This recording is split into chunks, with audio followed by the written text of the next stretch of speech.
Donc, rebonsoir pour les frères et sœurs qui sont connectés, bonsoir ou bonjour pour ceux qui verront la vidéo sur le compte YouTube. Donc, ça dépend de si ce sera le matin ou le soir. Que Dieu vous bénisse. Donc, ce soir, comme vous pouvez le voir, nous allons parler de la prière. Nous allons parler de la prière et l'Esprit de Dieu va nous faire grâce d'en parler en abordant certains points précis. Il y a énormément de choses à dire concernant la prière, il y a énormément de passages bibliques. On va essayer vraiment on va dire de synthétiser, mais d'essayer de sortir l'essentiel dedans pour que ça puisse aider. C'est un enseignement qu'on a déjà fait, mais qu'on va refaire parce que je crois que quand on l'avait fait, il n'y avait pas encore le compte YouTube, donc l'enseignement n'avait pas été enregistré ou quoi que ce soit. Donc c'est un enregistrement que nous allons refaire. Mais comme nous savons que nous sommes soumis au Saint-Esprit, nous allons prier, lui demander de prendre la première place. Il est déjà là. Parce que la parole de Dieu nous dit que là où deux ou trois sont réunis en son nom, il est là, et on est plus que deux ou trois. Donc nous allons lui demander de prendre le contrôle, de conduire toutes choses, et de permettre que sa parole fasse du bien à tous ceux et celles qui la recevront. Seigneur, je te dis merci pour ce moment d'enseignement, merci pour la présence de mon frère, merci pour la présence de ma sœur, et merci Seigneur Dieu de gloire pour le frère ou la sœur qui verra cette vidéo. Que cet enseignement sur la prière, Père, soit un plus pour nous dans notre marche avec toi, un plus pour nous dans l'exaucement, Seigneur, de nos prières, de nos requêtes, un plus pour nous dans notre rapprochement vis-à-vis de toi. Viens prendre le contrôle, viens disposer toutes choses, s'il te plaît, Père. Que la chair se taise et que ton esprit prenne le contrôle. Que la chair se taise, Seigneur, et que ton esprit parle. Que nos cœurs soient disposés, que nos pensées soient ramenées captives à l'obéissance de ta parole. Que chacun de nous puissions recevoir. Et s'il y a des interrogations, que ces interrogations nous aident encore à nous rapprocher de toi. Encore, Seigneur Dieu de gloire, à faire en sorte que nos prières montent jusqu'à ton trône, que nos prières dépassent, Seigneur Dieu de gloire, le plafond. Nous bénissons ton nom, nous te donnons la première place, nous t'établissons encore sur ce moment. Au nom précieux et puissant de Jésus-Christ de Nazareth. Amen.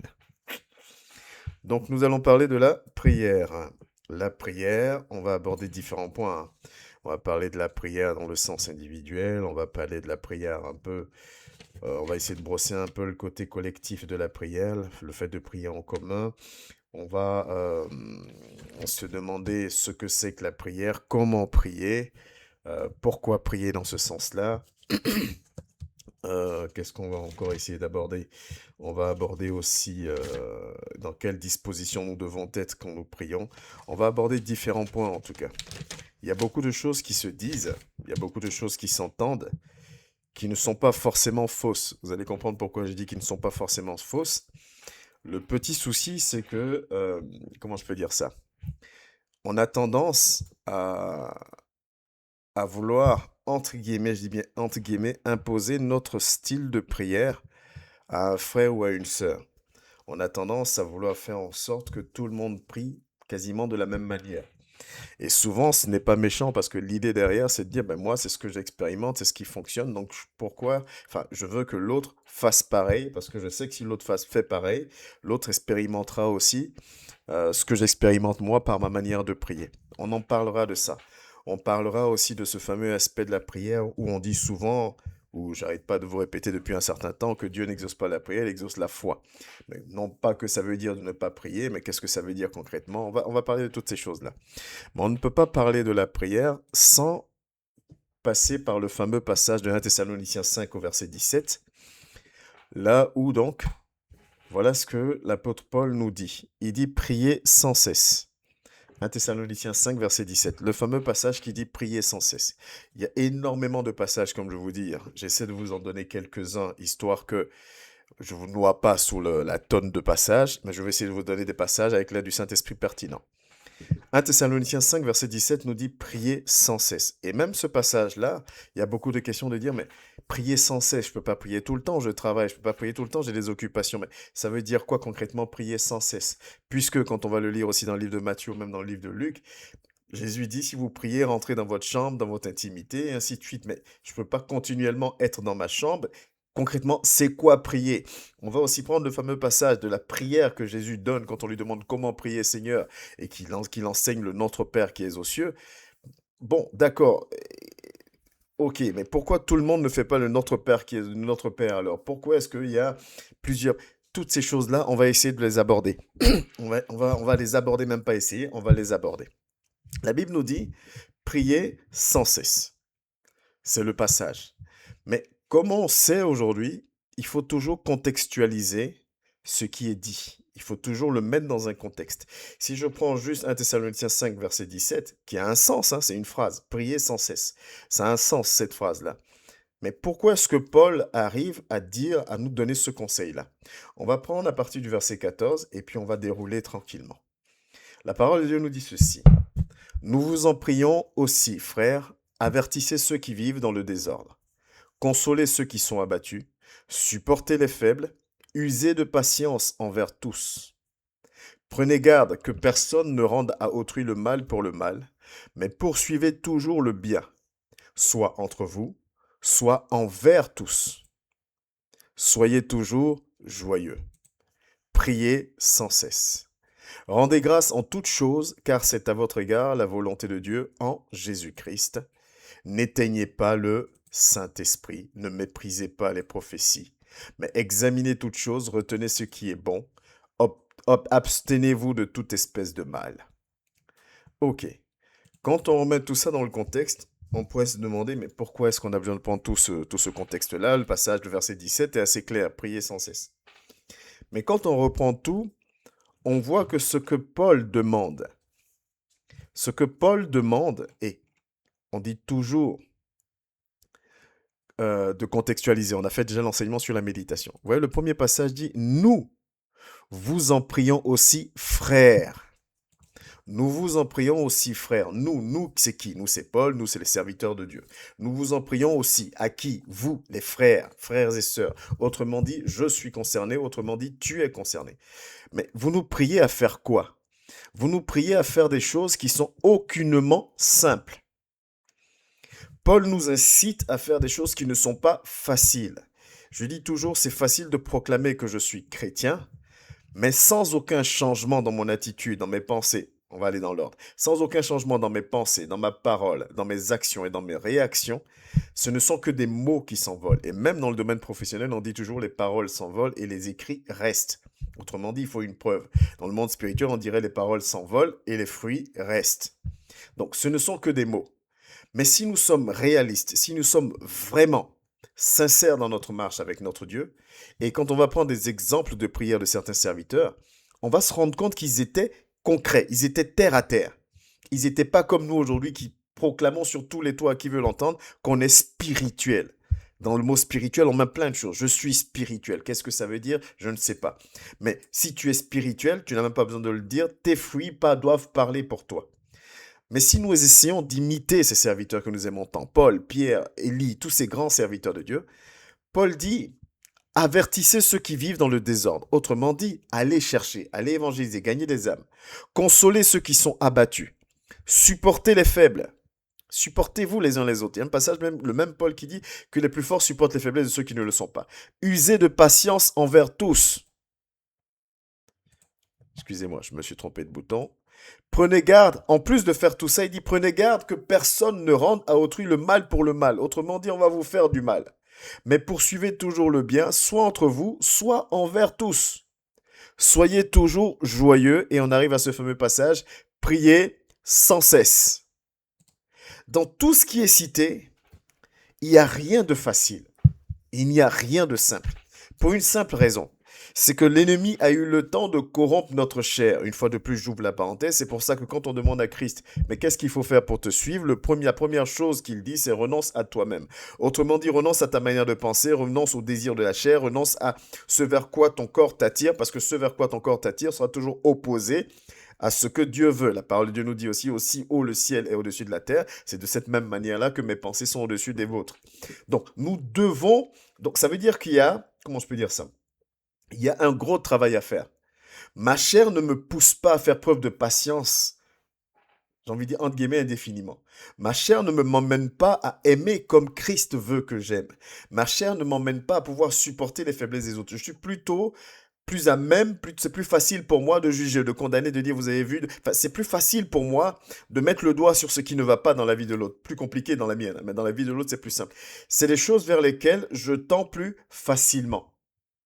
Du coup, Paul finit de citer toutes ces choses-là et il va arriver au ce fameux verset 17 en disant, priez sans cesse. Autrement dit, vous avez besoin, on a besoin de se connecter à notre Dieu continuellement. Parce qu'on a besoin de ce renouvellement de l'esprit en nous. On a besoin de cette transformation en nous. La prière n'est pas, comment je peux dire ça, la prière n'est pas optionnelle. C'est vraiment quelque chose que nous devons comprendre. Il ne s'agit pas de ne pas aimer, il ne s'agit pas de... La prière n'est pas optionnelle. Et tout va dépendre de comment est-ce que je visualise ce mot prier, je visualise cet état d'esprit de se mettre en prière. Qu'est-ce que cela représente pour moi concrètement?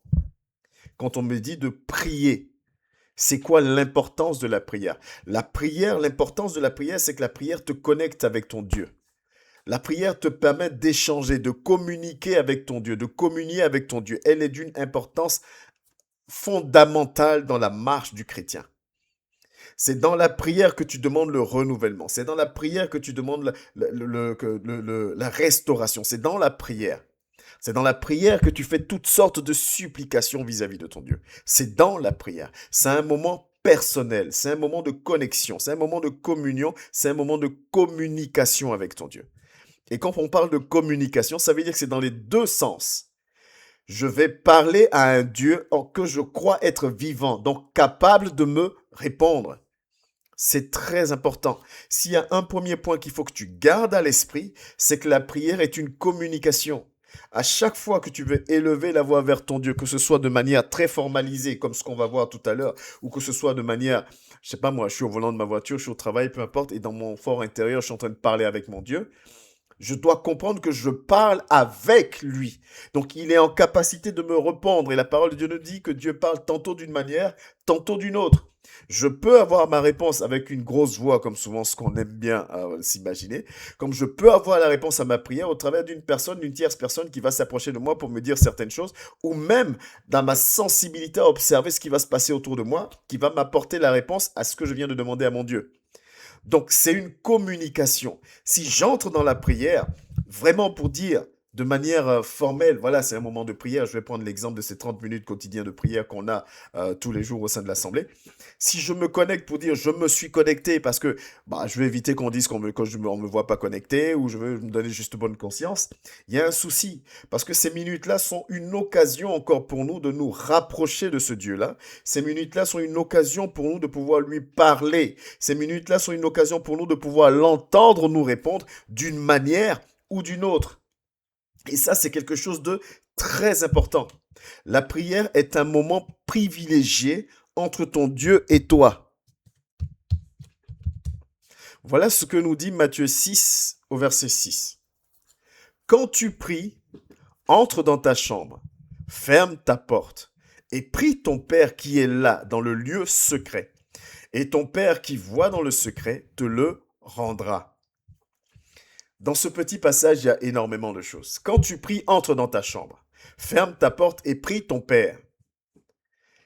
Il y a cette notion comment on appelle ça? D'intimité. Ok? Il y a cette notion d'intimité avec qui? Avec ton Dieu. C'est important vraiment ce que je te dis. Ce sont des mots qu'on utilise pour parler, mais tout va dépendre de l'importance que tu vas donner à chaque mot qui seront communiqués ce soir. Quand tu pries, entre dans ta chambre, ferme ta porte et prie ton Père qui est là dans le lieu secret. Rentre en intimité avec ton Dieu. Autrement dit, coupe-toi de toutes sortes de distractions. Autrement dit, éloigne-toi de tout ce qui pourrait être une source de distraction avec ton moment de communion, de communication avec ton Père. Nous, on a grandi d'une certaine manière. On dit c'est le respect. Quand il y a des adultes qui parlent entre adultes, l'enfant, tu te tais ou tu attends, même si tu as quelque chose à demander, tu attends que les adultes finissent de parler avant de venir dire papa ou maman, machin truc. C'est comme ça qu'on a été élevé, à moins qu'il y ait une super urgence où tu peux venir interrompre. C'est un peu ça l'idée, c'est-à-dire que toi et moi, nous devons aborder, et je dis bien le mot c'est aborder, comment je vois la prière. Parce qu'aujourd'hui, le but de ces enseignements-là, c'est de nous faire comprendre des éléments concrets qui vont te permettre toi-même de transformer une ou deux choses dans ta relation avec ton Dieu parce que tu as compris et que tu le saisis. C'est ça le plus important. Parce que sinon, le reste, il existe multitude d'enseignements sur la prière, il existe multitude d'enseignements sur le mariage, il existe multitude d'enseignements. Mais qu'est-ce qui va me permettre aujourd'hui de monter, comme on dit souvent dans le monde du commerce, d'upgrader, de monter à un autre niveau dans ma prière, d'expérimenter une autre dimension de la prière? Il faut qu'ici, ma mentalité, ma manière d'appréhender, d'entrer dans ce moment de prière-là change. Avant même d'être dans la prière, ma préparation, ma disposition à la prière commence là. Enfin, je mets ma tête, mais dans le cœur. Je dois me dire à chaque fois que je vais prier mon Dieu, je vais parler avec mon Dieu. Je vais communier avec lui. Je vais lui communiquer avec lui. Donc, je vais couper toute source de distraction.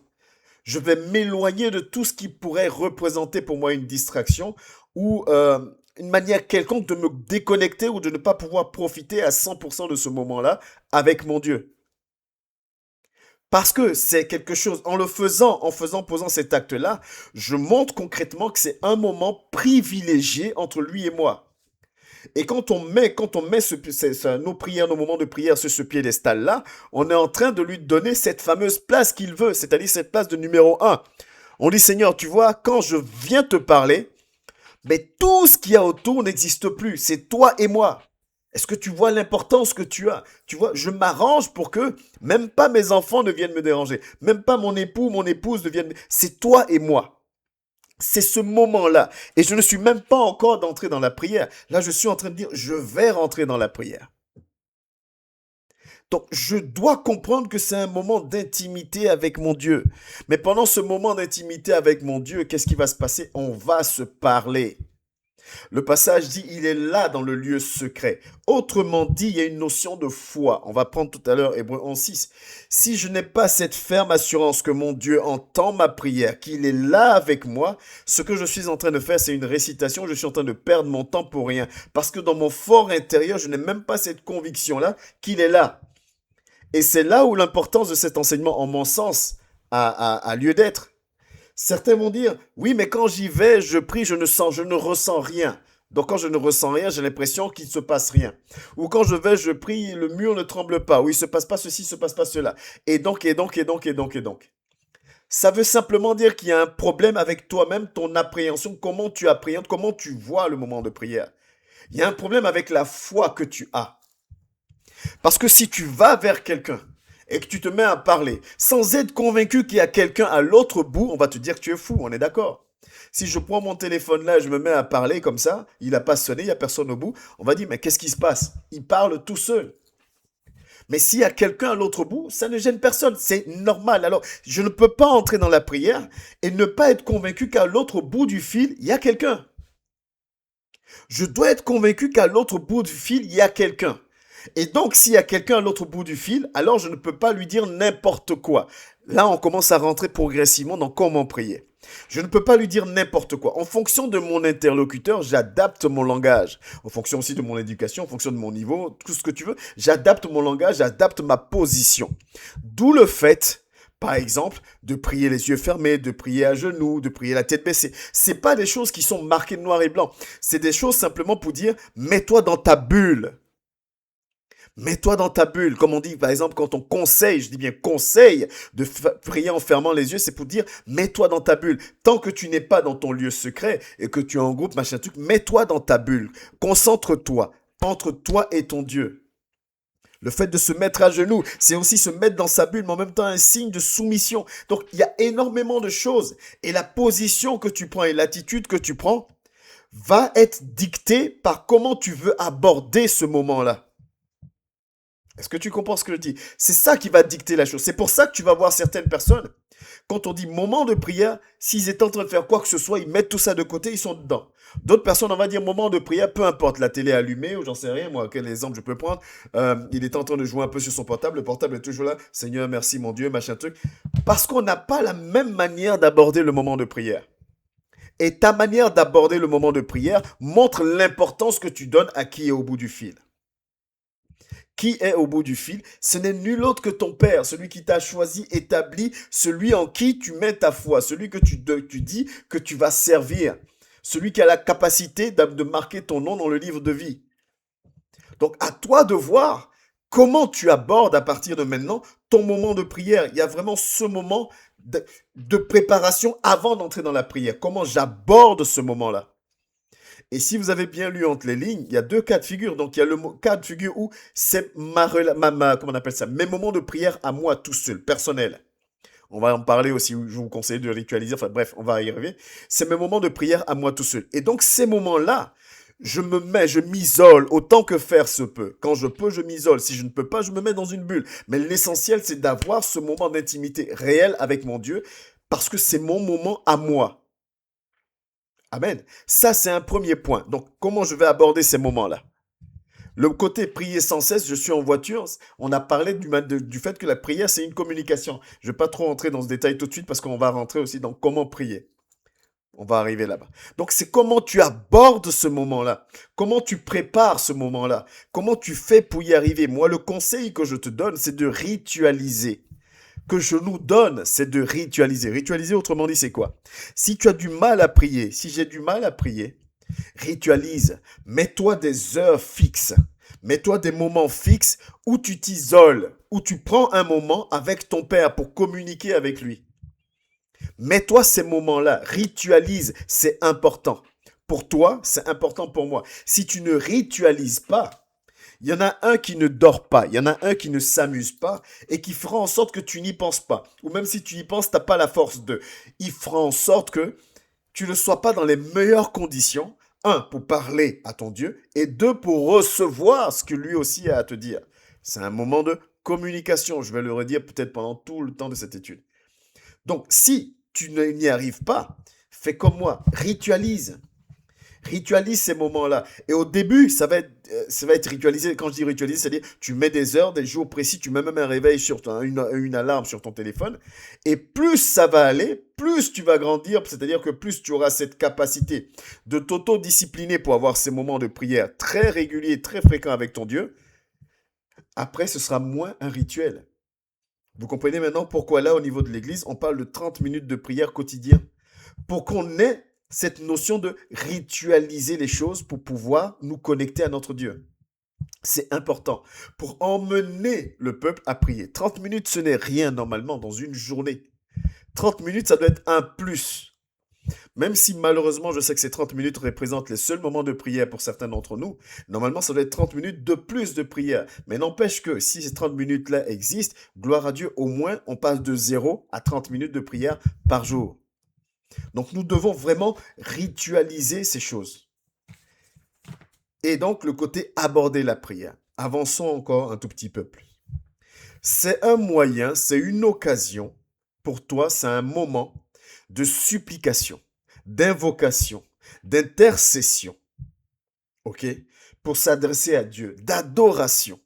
C'est un moment de supplication, c'est un moment d'invocation, c'est un moment d'intercession, c'est un moment d'adoration.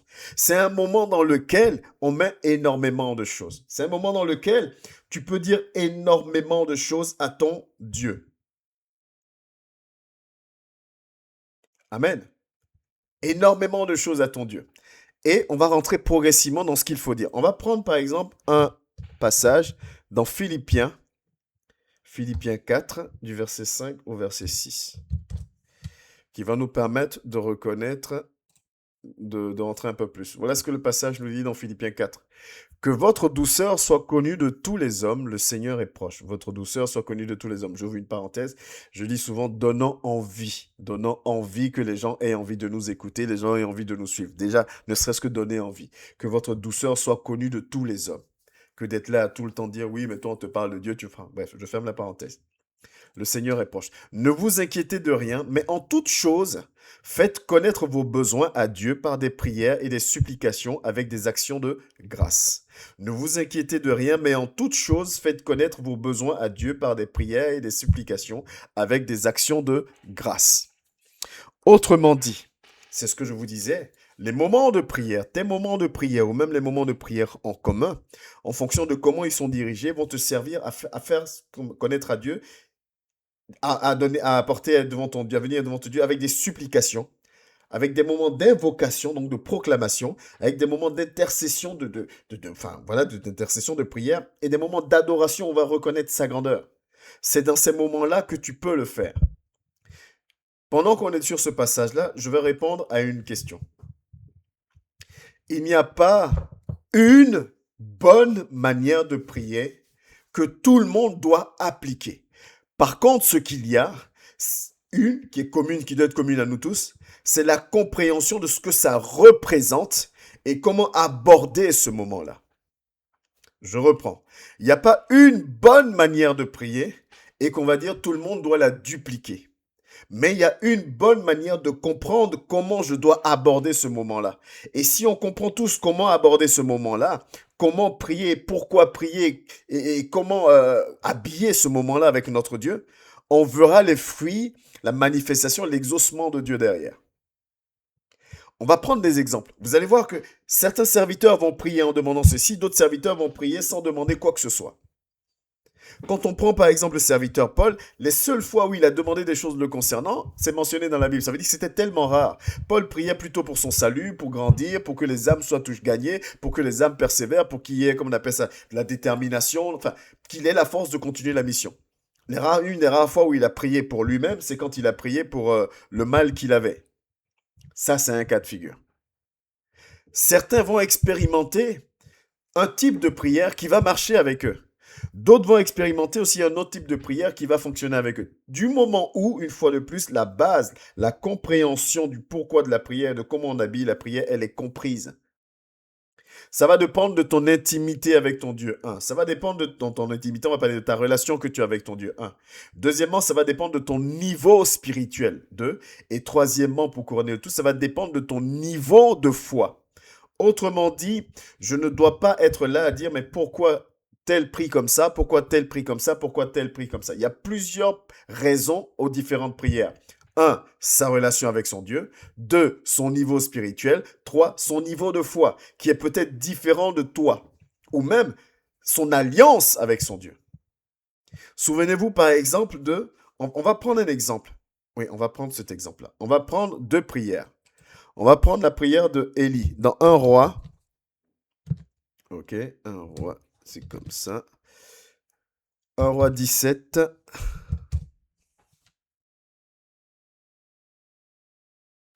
1 roi 17. Voilà ce que Élie va adresser comme prière.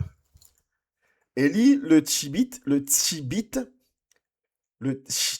ouais, l'un des habitants de Galaad, dit à Akab, l'Éternel est vivant, le Dieu d'Israël dont je suis le serviteur, il n'y aura cette année-ci ni rosée ni pluie, sinon à ma parole.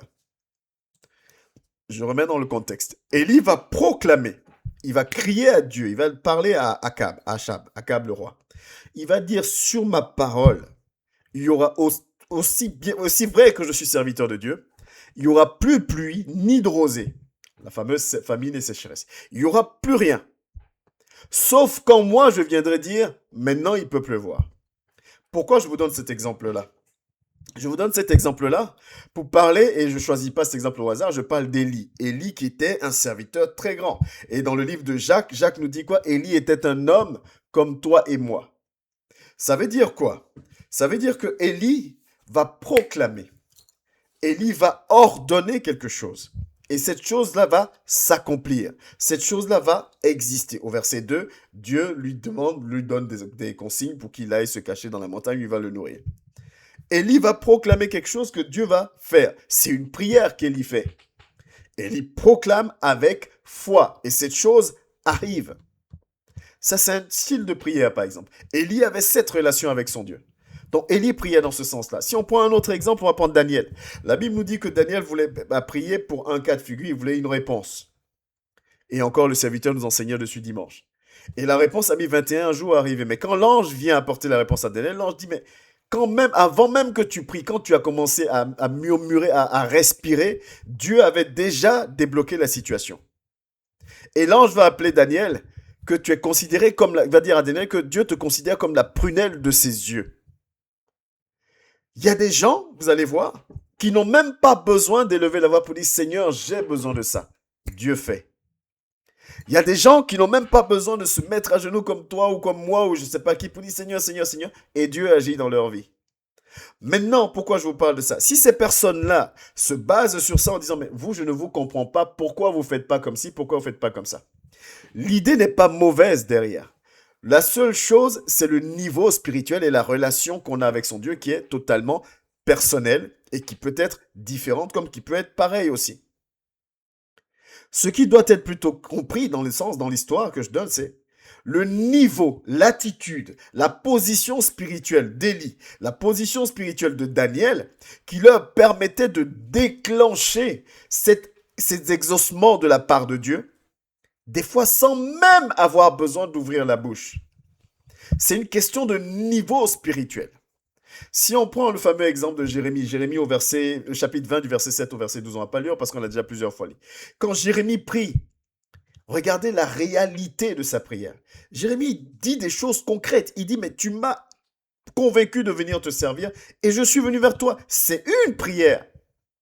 Et c'est même le titre qu'on donne à cette prière, dit la prière de plainte de Jérémie. C'est une prière. Jérémie parle à son Dieu dans son intimité.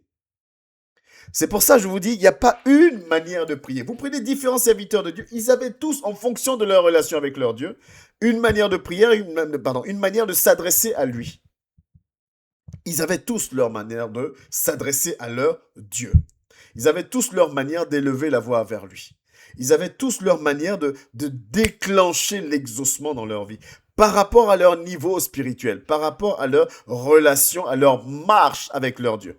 Parce que l'exaucement de ta prière, l'exaucement de notre prière, dépend aussi de notre connexion, de notre marche avec notre Dieu. Et nous allons prendre des passages de ça dessus. La parole de Dieu nous dit, parce que quand on prend cet exemple-là dans Philippiens que je vous ai pris, faites connaître par toutes sortes de supplications. Souvent, on va nous dire, des fois même, on va nous enseigner. Mais quand tu pries, c'est pas le moment de faire ci. Quand tu pries, c'est pas le moment de faire ça. Quand tu pries, c'est pas le moment de faire ci. Fais plutôt ça, fais plutôt ci. Si Philippiens te dit, quand tu pries, en fonction de ce que tu ressens, comme Jérémie. Jérémie prie, Jérémie se plaint. Jérémie dit, mais attends, tu m'as convaincu, regarde ce que je suis en train de vivre. Un autre va venir prier, il va bénir que le nom de l'Éternel. Abraham va prier, Abraham va dire, écoute Seigneur, il n'y a pas de problème, mais moi j'aimerais aussi que tu bénisses Ismaël, parce que c'est quand même mon fils. Il est en train de parler avec Dieu, il est en train de prier. La prière, c'est communier avec son Dieu. Abraham négocie. Il n'y a pas qu'une manière de prier. Mais ce qui est important, c'est, comme je vous l'ai dit au départ, c'est déjà je sais dans quel mood j'entre, je sais dans quel... où je vais, à qui je vais parler, et surtout celui à qui je vais parler peut me répondre. Et celui avec qui je vais parler, c'est pas n'importe qui. Donc, je dois me mettre dans une position d'obéissance. Et ma relation avec lui va faire en sorte qu'on va parler d'une certaine manière. Je vais donner un autre exemple. Vous voyez, on va prendre par exemple le président de la République, un président de la République. De la manière dont les ministres vont s'adresser à lui, ça va pas être de cette même manière-là que son épouse va s'adresser à lui ou que ses enfants vont s'adresser à lui. Mais n'empêche que c'est toujours le président de la République tant qu'il est sous mandature. Tant qu'il est sous mandature, mais tout le monde ne s'adressera pas à lui de la même manière. Et même, je parle femme et enfant, mais son pote d'enfance va s'adresser à lui aussi d'une manière différente. Mais ça n'enlève en rien que ça reste le président de la République. Là où d'aucuns verront, par exemple, la tape sur l'épaule comme un manque de respect, si son pote d'enfance vient le faire, lui ne le prendra pas comme un manque de respect parce que ça dépend de qui vient le faire. Donc, nous devons vraiment comprendre ces choses-là. Donc, il n'y a pas une bonne manière de prier, mais il y a une bonne manière de comprendre ce que c'est que la prière, ce qu'elle représente et quelle importance je dois lui donner pour être connecté à mon Dieu et surtout pour pouvoir recevoir et pouvoir avoir l'exaucement de mes prières. C'est quelque chose qui est très, très, très important. Parce que la prière que je vais faire à mon Dieu, dans le lieu secret, les points que je vais vous donner, c'est une prière qui doit venir de mon cœur. C'est une prière qui doit venir du dedans de moi. Si on prend Psaume 119 au verset 145, voilà ce que le psalmiste nous dit. Je t'invoque de tout mon cœur. Exauce-moi, Éternel, afin que je garde tes statuts. Quand tu pries, la bonne prière, c'est qu'elle doit venir de ton cœur, ce que tu lui dis. Il ne faut pas que ce soit une récitation. J'ai entendu un tel dire, Dieu de gloire, je te bénis, de machin. Donc moi aussi, quand je vais prier maintenant, Dieu de gloire, je te bénis. Non. Ce que j'ai à dire à mon Père doit venir de mon cœur. Quand Jérémie commence à prier, il ne dit pas Dieu de gloire. Il dit Seigneur, Amen. Quand Moïse ou que ce soit le pays disent Dieu d'Abraham, c'est ta relation avec ton Dieu. Mais ce que tu dis doit être sincère. Et la sincérité va partir de comment tu l'appelles d'ailleurs, comment tu vas formuler, comment tu l'appelles. Je t'invoque de tout mon cœur. Exauce-moi, Éternel, afin que je garde tes statuts. Exauce-moi, je t'invoque de tout mon cœur. On ne met pas tout son cœur dans quelque chose qu'on ne croit pas qu'il y ait un retour derrière. La foi. Donc quand je vais pour prier, ces moments que j'ai de prière, quels que soient ces moments, ou même quand je suis dans ma voiture ou dans le au travail en train de parler à mon Dieu, je lui parle de tout mon cœur, réellement. Je dis, tu as le droit de dire à ton Dieu, Seigneur, là je suis au plus bas. Là ça ne va pas du tout. Il faut que tu m'aides parce que là ça ne va pas. Mais ça vient d'ici. Et ton Père qui est là-haut, qui a des oreilles pour entendre, comme on a vu dans Matthieu 6, qui est là dans le lieu secret, entend et il te le rendra. Amen. Donc, un élément qu'on vient de voir dans Psaume 119, verset 145, c'est prie avec ton cœur. Parle-lui avec ton cœur. Et ton cœur n'a pas de langue. Si ton cœur parle anglais, parle anglais. Si ton cœur parle français, parle-lui. Le plus important, c'est qu'il faut que tu lui parles avec ton cœur. Un autre élément dans ta prière, pour que ta prière soit efficace, c'est la foi. Puisque Hébreux 11, 6 nous dit ceci. Or, sans la foi, il est impossible de lui être agréable, car il faut que... Amen. Je ne sais pas pourquoi des fois je me fatigue à parler beaucoup, tout est écrit dans la parole de Dieu. Or, sans la foi, il est impossible de lui être agréable, car sans la foi de croire qu'il existe, regardez la suite, c'est car il faut que celui qui s'approche de Dieu, celui qui dit qu'il va lui parler, celui qui dit qu'il va lui donner sa vie, celui qui dit qu'il vient lui le prier, il faut que celui qui s'approche de Dieu croit que Dieu existe. Il faut que je croie qu'il y a quelqu'un au bout du fil. Et qu'il est le rémunérateur de ceux qui le cherchent. Autrement dit, si je le cherche, puisque je viens à son contact, puisque je crée une atmosphère de communication, de communion avec lui, il est là, il m'entend. Et il parle tantôt d'une manière, tantôt d'une autre. J'en suis totalement convaincu. Et donc je lui parle à cœur ouvert, de tout mon cœur. Là où l'homme me juge, Dieu ne me juge pas. Là où l'homme me condamne, Dieu ne me condamnera pas. Et ça donne une autre dimension à ta prière. Quand tu arrives dans cette dimension-là, c'est difficile de prier même sans que les larmes ne coulent. Je dis pas, une fois de plus, faisons attention à ce qu'on dit. C'est pas parce que tes larmes ne coulent pas, après il faut pas dire, mais quand je prie, mes larmes ne coulent pas, est-ce que ça veut dire que l'Esprit de Dieu est là-haut, que Dieu... Non, c'est pas ce que je dis. Je parle de l'intensité de ta relation avec ton Dieu. Je parle de l'intensité. Je vais vous donner un autre exemple. Vous savez, un mari et une femme, par exemple. Je suis un homme, donc je vais prendre le cas d'une femme. Une femme, son patron, peut-être sa patronne au travail, parce que j'ai dit sa patronne pour pas qu'il y ait d'ambiguïté, sa patronne ou ses collègues peuvent lui dire « Ah, je t'aime beaucoup, ah, tu sais que je t'aime, ah, je t'aime, hein, toi, je t'aime, ainsi de suite. » Et ça va lui faire plaisir. Mais quand son mari ou ses enfants ou quelqu'un de très proche va venir dire « Je t'aime », ce même « je t'aime » que la personne a entendu toute la journée, cette même phrase n'a pas le même poids en fonction de qui le dit. C'est pareil pour la prière. Cette même phrase n'a pas le même poids en fonction de qui le dit. En fonction de qui le... Mais pourquoi en fonction de qui le dit? C'est-à-dire que la proximité que j'ai avec cette personne-là, la complicité que j'ai avec cette personne-là, donne un poids supplémentaire à ces mots-là. C'est la même chose pour ta prière. L'importance, la place que tu donnes à ton Dieu, la foi, comment tu lui ouvres ton cœur, donne une intensité supplémentaire à ta prière. Donne une connexion supplémentaire à ta prière. Donc, prier de tout son cœur, prier vient du cœur, on a pris dans Psaume 119, verset 145. Ta prière doit être accompagnée de foi, et on a pris dans Hébreux 11, verset 6. Et quand on parle de prière qui doit être accompagnée de foi, regardez deux passages. On va prendre Ésaïe. Si nous prenons Ésaïe 65, au verset 24 par exemple. Voilà ce qu'il nous est dit dans Ésaïe 65, verset 24. Avant qu'il m'invoque, je répondrai. Avant qu'il ait cessé de parler, j'exaucerai. C'est Dieu qui parle. Avant qu'il m'invoque. Invoquer, c'est quoi? C'est parler, c'est prier, crier à lui. Avant qu'il m'invoque, je répondrai. Mais pour que Dieu soit en capacité de répondre avant que tu parles, ça veut dire quoi? Il sait déjà ce que tu vas lui dire. Amen. Il sait déjà ce que tu vas lui dire. Avant qu'il m'invoque, je répondrai. Avant qu'il ait fini de parler, j'exaucerai. Voilà ce que Dieu dit. Encore un autre passage dans ce même sens, dans le livre de Psaume. Si on prend Psaume 139 au verset 4, voilà ce que la parole de Dieu nous dit. Car la parole n'est pas sur ma langue, que déjà, ô Éternel, tu la connais entièrement. Car la parole n'est pas sur ma langue. C'est-à-dire, je suis même pas encore, les mots sont en train de sortir, ils sont même pas encore arrivés dans ma bouche, que tu connais entièrement. Ô Éternel, tu la connais entièrement. Psaume 139, verset 4. Il la connaît déjà. Il sait ce que tu vas lui dire. Il sait pourquoi tu es là. Il sait pourquoi tu es connecté à lui. Il sait pourquoi tu viens vers lui. Alors, qu'est-ce qui va faire la différence? Qu'est-ce qui va faire en sorte que il va t'écouter? Qu'est-ce qui va faire en sorte qu'il va prêter l'oreille? Qu'est-ce qui va faire en sorte qu'il va exaucer ta prière avant même que tu aies fini de parler, comme il le dit à Ésaïe, à son prophète Ésaïe? Qu'est-ce qui va le faire? C'est l'importance que tu donnes à ce moment-là, on l'a déjà dit. C'est le fait que tu vas prier avec ton cœur, le fait que tu vas prier avec foi.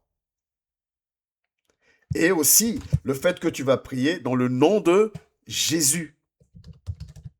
Si on prend Jean 14 au verset 13, on va prendre deux passages. La parole de Dieu nous dit ceci, « Et tout ce que vous demanderez en mon nom, je le ferai afin que le Père soit glorifié dans le Fils. » Voilà pourquoi, quand on finit nos prières, on finit en disant « Au nom de Jésus-Christ. » Et tout ce que vous demanderez en mon nom, je le ferai afin que le Père soit glorifié dans le Fils. Si on prend aussi Jean 16 au verset 23, où la parole de Dieu nous dit ceci, « En ce jour-là, vous ne m'interrogerez plus sur rien. En vérité, je vous le dis, ce que vous demanderez au Père, il vous le donnera en mon nom. » Voilà, peut-être, je ne pense pas que vous posiez la question, mais c'est bien de savoir quand même qu'il y a des fondements bibliques. Pourquoi à la fin de la prière, on dit au nom de Jésus? On demande tout par son nom, comme lui-même il a dit, puisqu'il a reçu le nom au-dessus de tout nom. Donc on prie au nom de Jésus. Cœur, foi, prier au nom de Jésus et l'importance de comprendre que c'est une communion, une relation, une communication. Et ce qui va être mis dedans, qui vient de ton cœur, va dépendre de ta connexion avec lui. Ton cri de cœur va dépendre de ta connexion, de ta relation avec lui. Certains vont fléchir genoux par rapport à leur niveau spirituel. Ils vont juste dire, Seigneur, donne-moi de te servir, donne-moi de. Et Dieu lui-même, ça c'est le niveau auquel on doit tous aspirer. Il faut bien comprendre. On doit aspirer à un niveau spirituel haut où tu n'as même plus besoin de dire, Seigneur, donne. Comme j'aime souvent dire, il ne faut pas qu'on soit des dieux va-fairistes. Seigneur, fais, Seigneur, fais, Seigneur, fais. Mais prier pour pour notre marche, pour notre restauration, et Dieu lui-même prend soin de toi. Dieu lui-même prend soin de ce qui te manque, comme il a fait pour Adam. Adam n'a pas élevé la voix pour dire Seigneur, je veux ceci. Dieu a juste vu que Adam était triste. Une fois qu'il a nommé tous les animaux de la terre, Adam n'a pas trouvé son vis-à-vis. Adam était juste triste. Dieu dit ok, il n'est pas bon qu'il soit seul, je lui ferai une aide. C'est ce niveau d'intimité-là qu'on doit atteindre avec notre Dieu. Ça, c'est vrai. Mais nous devons grandir et tranquillement dans la parole de Dieu. Nous devons grandir. Et le moment de prière, c'est des moments où on adore notre Dieu. C'est des moments où on lui fait connaître nos besoins. C'est le moment où on fait connaître par des supplications. Mais cela doit être accompagné de foi. Parce que c'est au travers de notre foi que Dieu va exaucer nos prières. Amen.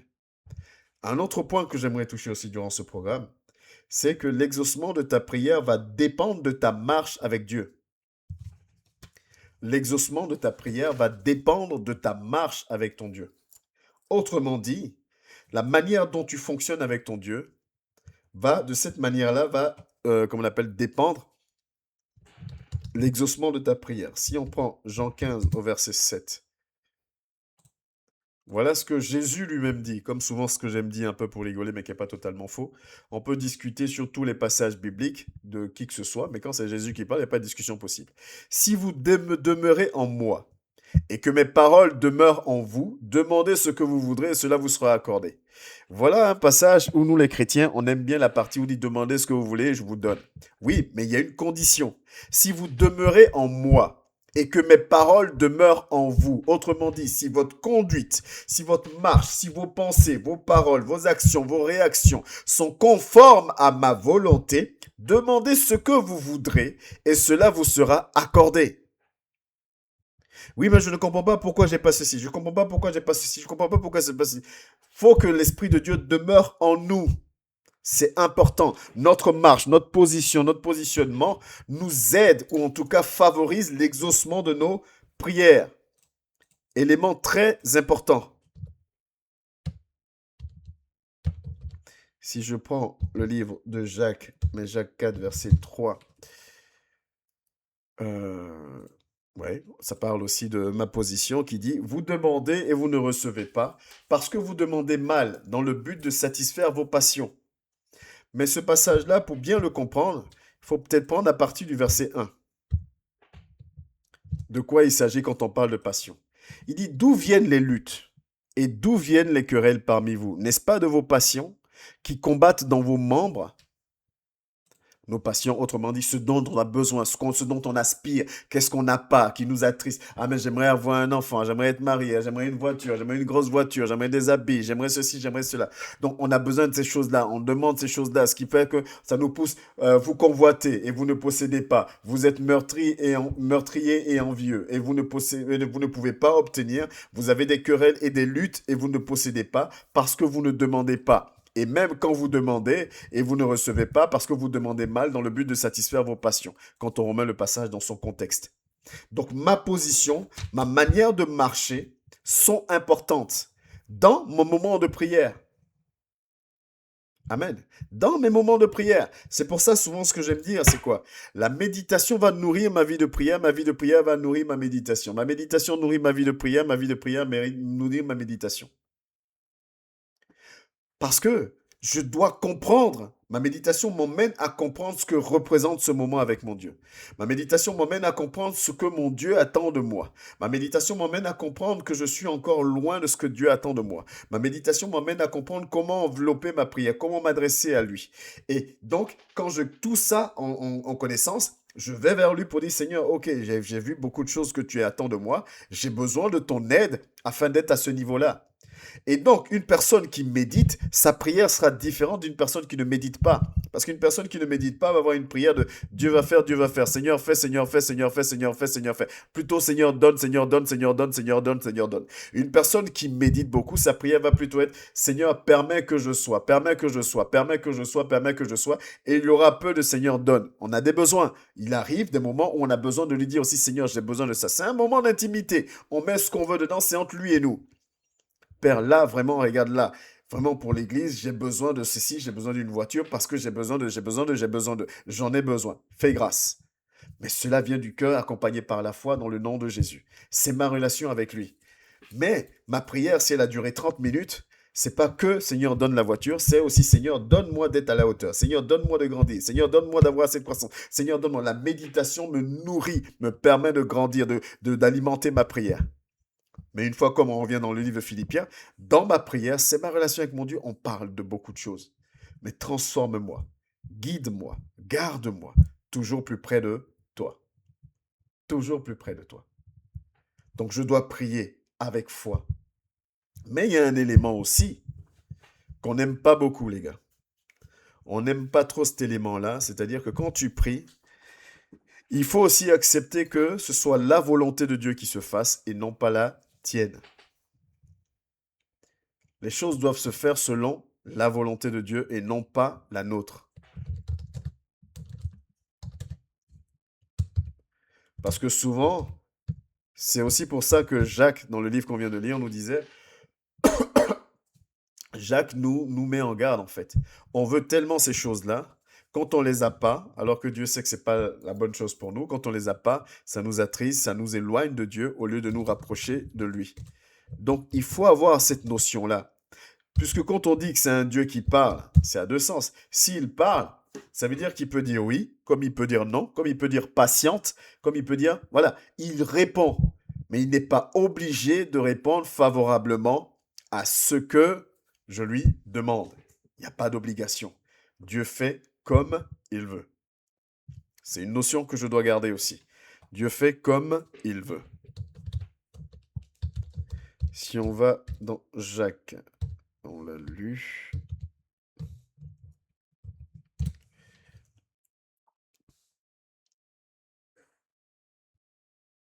Ouais, je vous donne ce passage-là pour vous montrer ce que je vous disais concernant Élie. C'est Jacques 5 au verset 17. Élie était un homme de la même nature que nous. Il pria avec instance pour qu'il ne plus point, et il ne tomba point de pluie sur la terre pendant 3 ans et 6 mois. Élie était un homme de la même nature que toi et moi. C'est Jacques qui le dit. Et c'est vrai. Ça veut dire quoi? Ça veut dire que le niveau spirituel doit exister. C'est pour ça que je disais souvent que c'est dommage que des enseignements soient donnés, on les écoute, on dit amen, on prend des notes, mais on ne change aucun élément dans notre manière de fonctionner. Nos manières de prier ne changent pas, nos manières d'adorer ne changent pas. On reste pareil. On doit grandir parce que ce que Élie a manifesté, c'est ce que Jacques dit, tu peux le manifester aussi parce que tu as grandi. Et plus tu grandis, plus ta manière de parler est différente. Plus tu grandis, plus ta manière d'être est différente. Vous prenez un enfant de 3 ans, vous mettez un président de la République devant lui, il s'en fout, il n'a pas, il sait pas c'est quoi un président de la République, donc il va s'adresser à lui comme bon lui semble. Et l'enfant, il dit ce qu'il veut. Si le président a un gros nez, il va dire ah, le monsieur a un gros nez. Il s'en fout. Mais à 45 ans, en étant conscient que c'est un président de la République, tu vas t'abstenir de dire ah, ce monsieur a un gros nez. Parce que tu as grandi, parce que tu as mûri. Ça veut dire que ce n'est pas une honte aujourd'hui, au contraire, c'est un signe de maturité spirituelle de comprendre que ma prière, il y a des éléments qui doivent changer, il y a des éléments qui doivent évoluer. Si avant je faisais des choses dans ma prière de manière machinale, je répétais des choses parce qu'il fallait que je les répète, aujourd'hui je m'abstiens de le faire puisque je viens d'entendre que ça doit venir de mon cœur.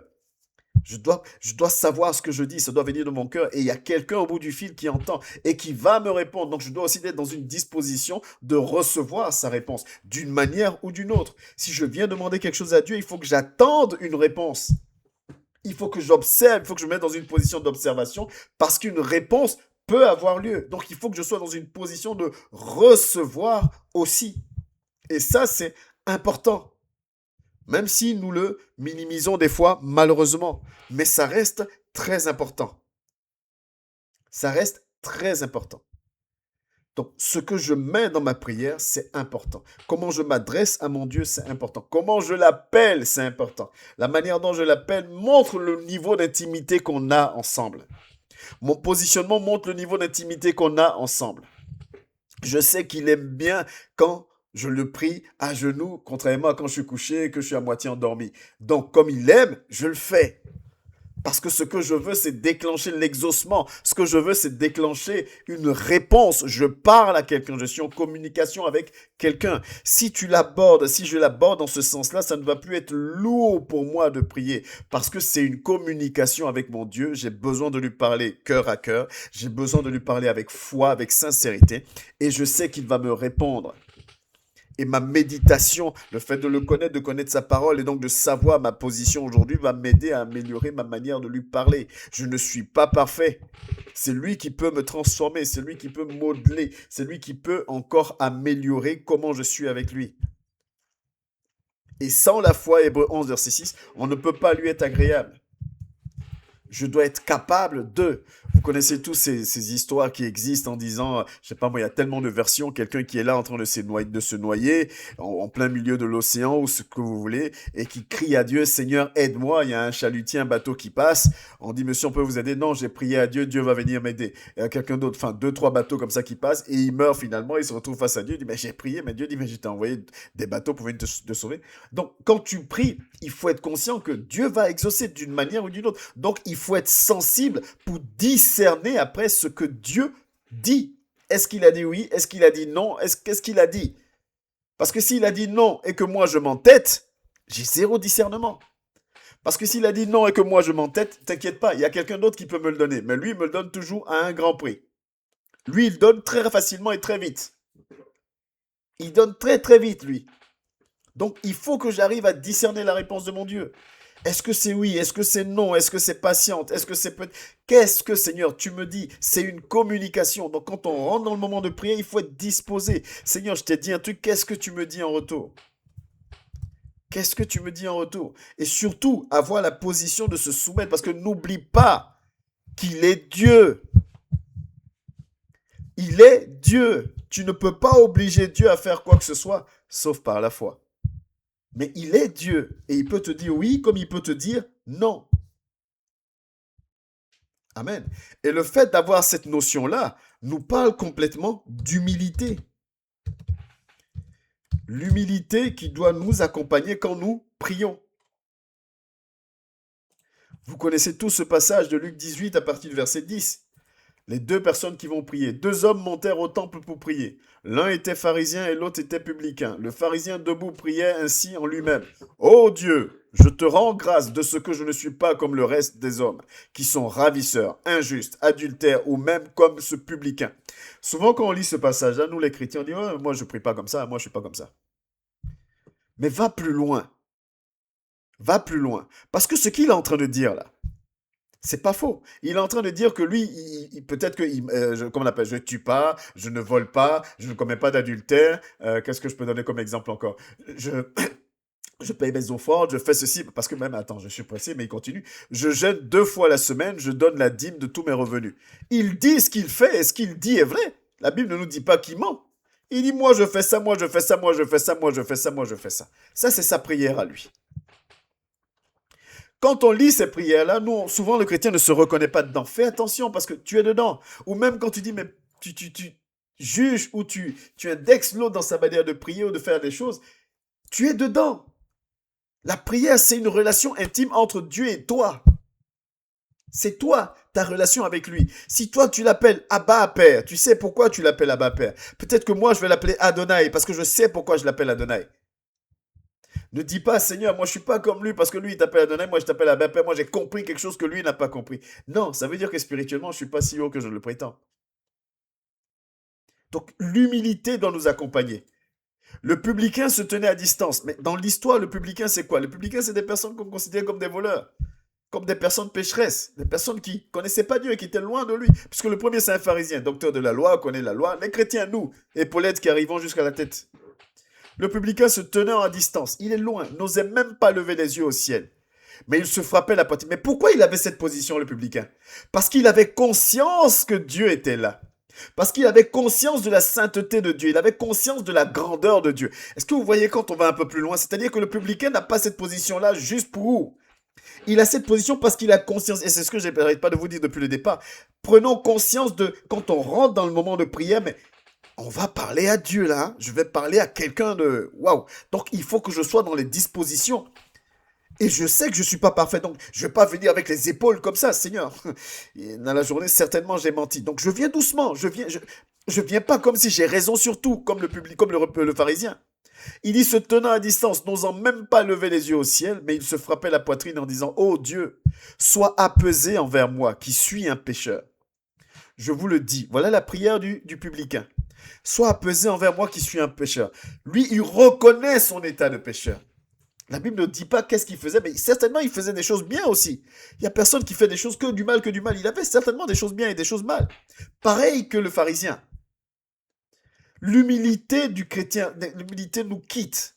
Et va dire à un chrétien qui n'est pas humble aujourd'hui, si tu t'es pas mangé une paire de gifles, tu es fort. Parce que chacun de nous est convaincu qu'il a la meilleure manière. On oublie que les relations sont personnelles avec notre Dieu. La relation que Abraham avait avec son Dieu était différente de celle que Moïse avait avec Dieu. Mais c'est le même Dieu. Et de la même manière, Dieu a aimé Abraham, Dieu a aimé Moïse aussi. La relation que Jacob avait avec... Les relations sont personnelles en fonction de ce que tu cultives, de ton alliance avec lui. Cultive ta relation avec ton Dieu au lieu de vouloir imiter la relation que tel a avec son Dieu. Cultive ta relation. Et en cultivant cette relation, tu auras ta manière de prier. Par contre, la manière dont on rentre dans la prière ne change pas. Ça doit être pareil pour tout le monde. Conscient qu'il y a quelqu'un au bout du fil, conscient qu'on doit prier avec le cœur, conscient qu'on doit venir avec la foi, conscient qu'on doit prier dans le nom de Jésus et conscient qu'on doit avoir des moments d'intimité avec lui et de prier ton Seigneur. Ça ne change pas. Ça, c'est le tronc commun. Par contre, ce que j'ai à dire à mon Dieu, c'est entre lui et moi. Et cela dépend de mon niveau spirituel. C'est pour ça qu'il faut grandir. Parce que ça doit changer. Tu ne peux pas avoir la même manière de prier depuis 5 ans.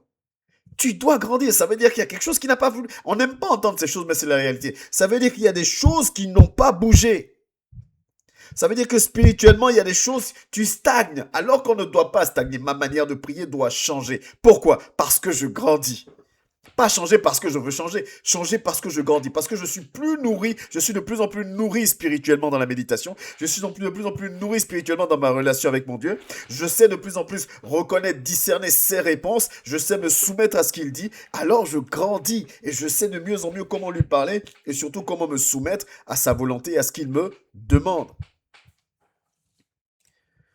Donc la parole de Dieu, la suite de ce passage, la parole de Dieu nous dit quoi? Celui qui rentre totalement pardonné, c'est le publicain, de par l'humilité qu'il a manifestée devant son Dieu.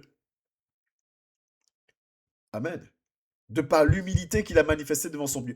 Je vais même vous donner encore un autre exemple. On va rester dans le livre de Luc. On va prendre 11, du verset 1 au verset 13. Pourquoi je prends cet exemple-là? C'est toujours pour appuyer ce que je dis en disant, ne jugeons pas tel ou tel. De toute façon, la parole de Dieu nous dit de ne pas juger. C'est une question de relation. Moi, j'ai eu ces enseignements-là. Et aujourd'hui, plus je lis la parole, plus j'essaie de donner des enseignements qui sont conformes à la parole de Dieu. Pas pour genre me rébeller pour dire, moi, j'ai mieux compris que tout le monde. Absolument pas. La parole de Dieu dit, tout le monde, enfin, Dieu n'a pas donné tout à une seule personne. Seulement, chacun est dans son couloir, chacun fait comme il veut. Il y a plusieurs courants. Et c'est ça qui nous perd aujourd'hui, nous les chrétiens.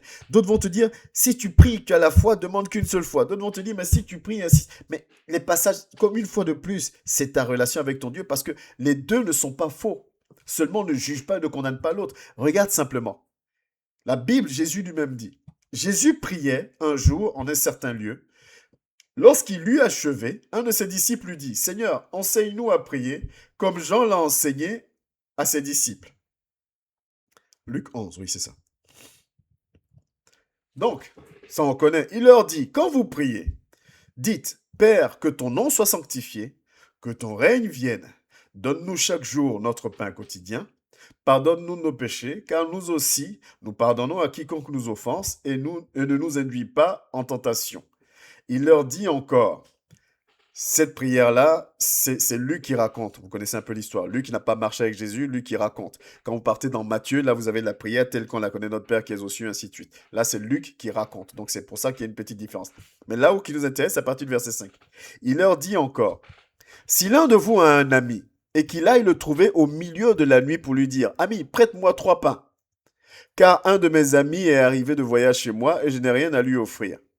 Et si de l'intérieur de sa maison, cet ami lui répond, ne m'importune pas, la porte est déjà fermée, mes enfants et moi sommes au lit, je ne puis me lever pour te donner des pains.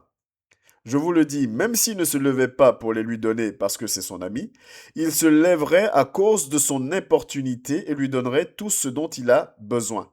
Et moi je vous le dis, demandez et l'on vous donnera, cherchez et vous trouverez, frappez et l'on vous ouvrira. Car quiconque demande reçoit, celui qui cherche trouve, et l'on ouvre à celui qui frappe. Quel est parmi le Père? Bon, ça après, c'est pas très important par rapport au thème d'aujourd'hui. Jésus dit demande, insiste, demande.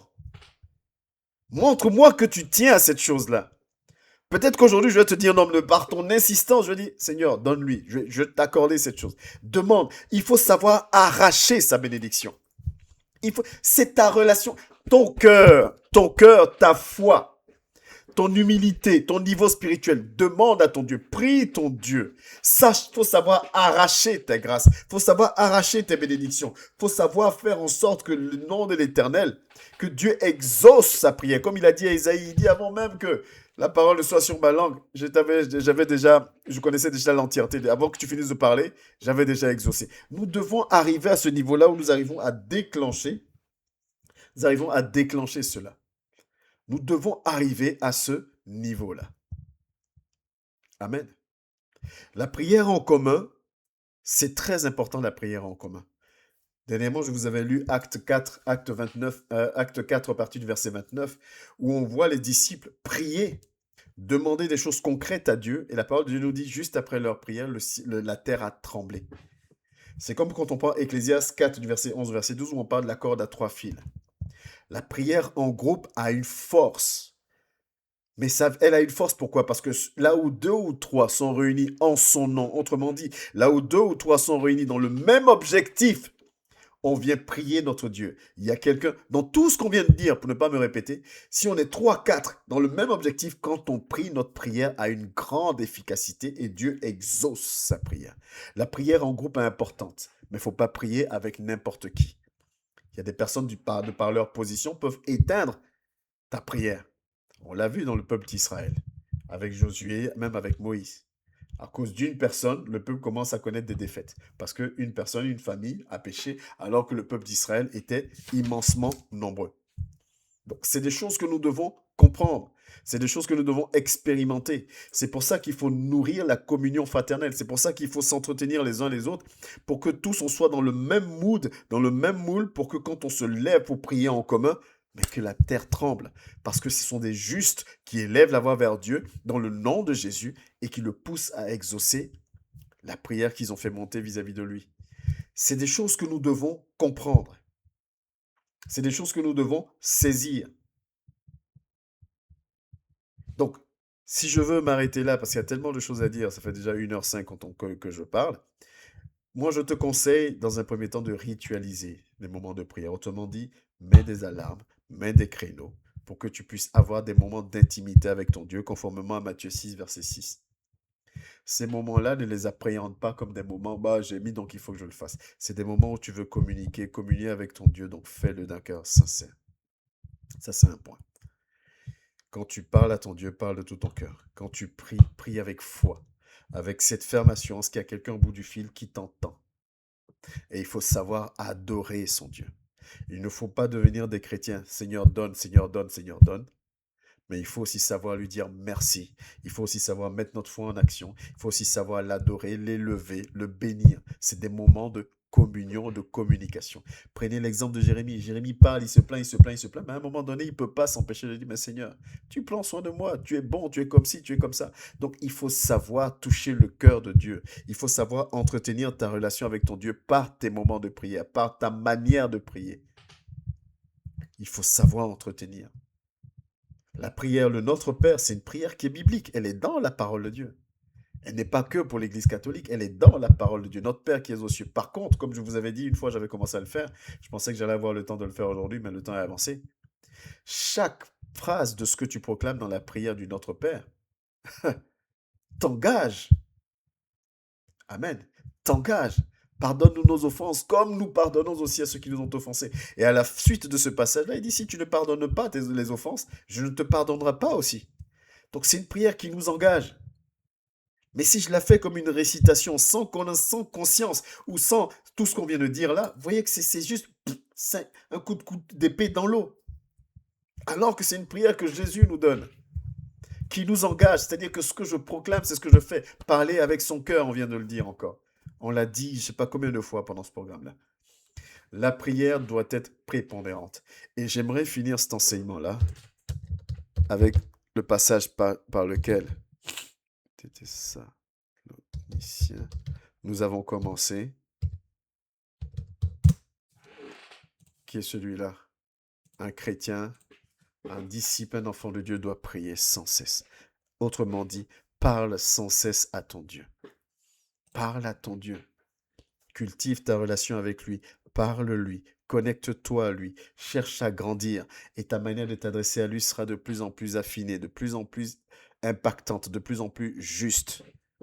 Ça le sera. Aie l'envie de te connecter au moment de prière. Aie envie d'avoir des... Il faut même pas envie, il faut que tu aies des moments personnels. Il faut que tu aies des moments en commun. Il faut que ça se nourrisse. L'Église primitive avait des moments de prière en commun. On voyait les fruits de leur prière en commun. Mais ils avaient aussi des prières. La parole de Dieu nous dit que plus de monde, la foule suivait Jésus, plus Jésus se retirait, se retranchait pour avoir des moments de prière seul. On parle aujourd'hui de retraite, par exemple. Beaucoup de serviteurs vont parler de retraite. C'est le moment de se ressourcer pour dire, Seigneur, donne-moi la force, donne-moi la sagesse, donne-moi la possibilité de... C'est des choses comme ça qui sont importantes. Donc, vie de prière personnelle, vie de prière en commun, c'est deux éléments qui sont importants, mais toujours avec la même manière d'appréhender la chose. Que Dieu nous aide réellement à comprendre. J'espère que cet enseignement pourra apporter quelques éléments à certaines. Et si ça suscite des interrogations, des questions, gloire à Dieu. Pour ceux qui verront l'enseignement sur le compte YouTube, posez vos questions en commentaire. Et pour les frères et sœurs qui sont connectés, On va passer aux questions tout à l'heure, s'il faut entrer un peu plus en détail, ou s'il y a des éléments qui font un peu plus éclaircir. Père, je te remercie pour ce moment. Je te remercie pour la présence de tes frères et sœurs, de tes enfants, pardon. Je prie, Éternel Dieu de gloire, que tu nous aides vraiment, que nous puissions changer des éléments dans notre marche, dans notre connexion avec toi, que nous puissions nous rapprocher de toi, te prier avec un cœur sincère, rempli, Seigneur, de foi, et dans le nom de Jésus. Que ce soit des moments, Seigneur, privilégiés avec toi, et que, Seigneur, nous soyons disposés aussi à entendre ta réponse, parce que tu exauces et parce que tu es un Dieu qui parle et qui entend nos prières. Ta parole nous dit que tu es là avec nous dans ce lieu secret. Permets que nous ayons faim, que nous ayons soif de prière. Permets que nous marchions et que nous nous laissions conduire, transformer, Seigneur, par l'action de ton esprit. Et que Dieu de gloire, nos méditations, nos moments de méditation nourrissent nos moments de prière, que nos moments de prière nourrissent nos moments de méditation. Nous te bénissons, nous t'exaltons, nous te rendons toute la gloire au nom précieux et puissant de Jésus-Christ de Nazareth. Amen.